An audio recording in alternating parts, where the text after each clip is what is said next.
Welcome, you are listening Radio Central News. I'm Chandni and now news in detail.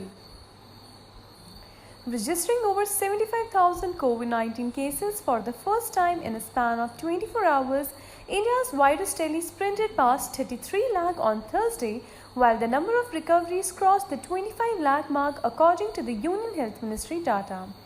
A record 75,760 infections were added in a day, taking the total coronavirus caseload to 33,10,234. The death toll climbed to 60,472, with 1,023 fatalities being reported in 24 hours, the data updated showed. With a total of 25,23,771 patients having recuperated so far, the recovery rate has recorded at 76.24%, while the COVID-19 case fatality rate has declined to 1.83%. There are 7,25,991 active cases of coronavirus infection in the country, which comprises 21.93% of the total caseload. India's COVID-19 tally had crossed the 20 lakh mark on August 7 and went past 30 lakh on August 23.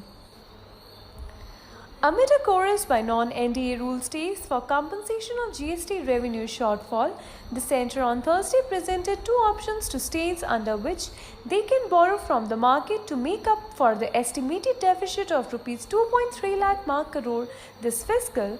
At the end of a 5-hour-long meeting of the GST Council, Finance Minister Nirmala Sitharaman said there was no proposal to raise tax rates to make up for the shortfall that has been compounded by the COVID-19 pandemic.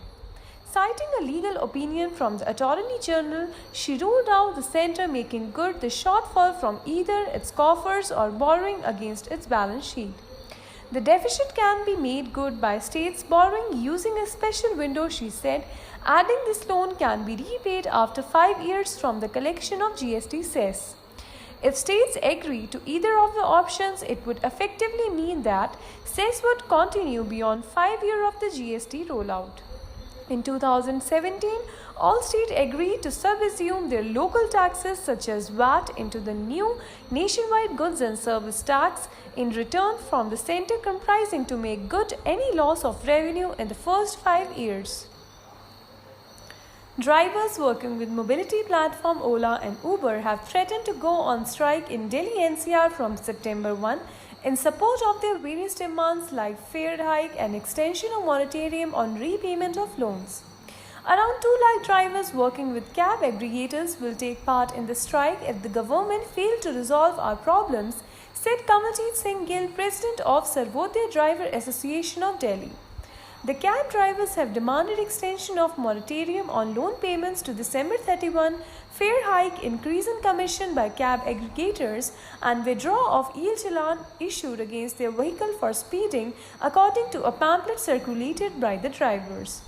The strike by drivers of cab aggregators may cause hardship to large number of commuters as metro train services are yet to resume and buses are running at reduced capacity amid the COVID-19 pandemic.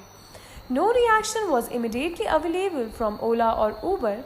Our immediate fear is that most cabs have loan against them. The central government's moratorium on EMI payment will end on August 31 and banks will start seizing vehicles for EMI payment defaults after that, Gill said. He said cab drivers have been hit hard by the pandemic and the lockdown.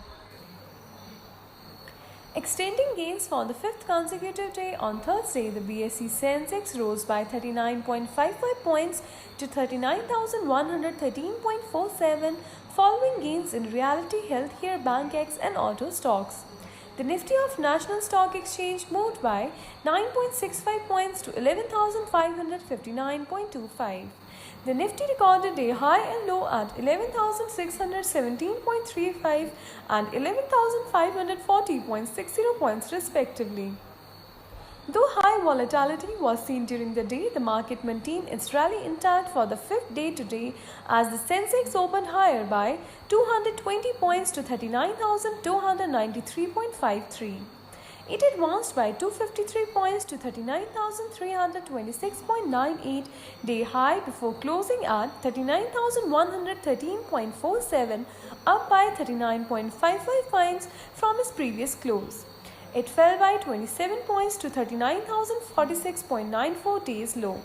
The sectoral indices like Realty Healthcare, BankX and Auto surged during the day. In Scripps, IndusLand Bank, SBI, M&M, HDFC and Sun Pharma rose while Reliance Industries, ONGC, Bajaj Auto, Kotak Bank and Ultra slipped that gap from the further gains, broker informed. Gold prices rallied by 743 to Rs 52,508 per 10 gram in the national capital on Thursday, while silver also witnessed heavy demands and jumped by 3,615 according to the HDFC Securities. Silver prices rose by Rs 68,492 per kg from Rs 64,877 per kg in the previous trade. Gold had closed at Rs 51,765 per 10 gram in the previous trade. In the international market, gold was trading lower at USD 1,946 per ounce, while silver was quitting flat at USD 27.38 per ounce. Gold prices traded under pressure on economic growth optimism, HDFC Securities senior analyst Tapan Patel said. Navneet Damami, VP Commodity Research, Motilal Oswal Finance Services. Gold prices hold steady after rising almost 1% in the previous session on weaker US dollar as investors awaited a speech from Fed Chairman Jerome Powell due later in the day. That is all for today's news bulletin. Stay tuned to Radio Central News for more updates.